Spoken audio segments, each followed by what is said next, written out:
For some time now, I've been getting questions from customers saying that they want to replace their bonnet or boot badge with a badge on my website, like this one, a genuine BMW badge.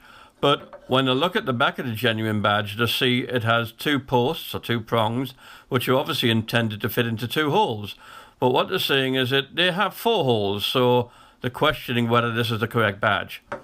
What these people are seeing is actually this, a silver disc with four holes, one at the top, two at the top and two at the bottom. But this is because this is the base of the badge, and the top of the badge with the logo on has detached itself from this and just left half the badge on the car. It's not possible to buy the logo to fit on this single disc. The logo and the disc should be one piece. So where this has happened, you have to remove the silver disc from the car.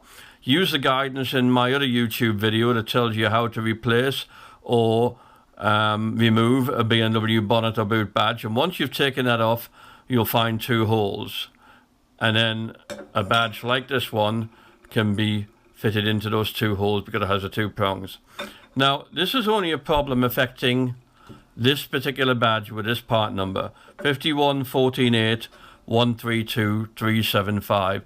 This is probably the most popular BMW bonnet or boot badge, and it's fitted to many, many different models of BMWs. Now, I'm suspecting that the silver disc issue is happening because it's a fake badge.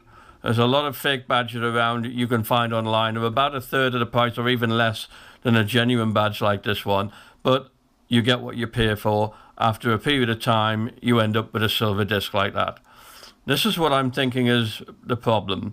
I only ever see this problem on the badge with a part number ending on 375. Now, if this was happening to genuine badges, then surely you'd be left with a black disc. But as you can see, this is a silver disc.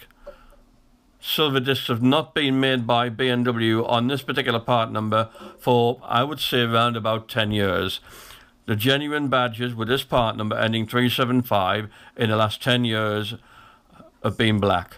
So where this has happened is probably a fake badge. But what you need to do, it's simply a case of moving the silver disc, taking it away, getting rid of it, and replacing it with a badge with the correct fittings on the back like this, and your problems will be solved.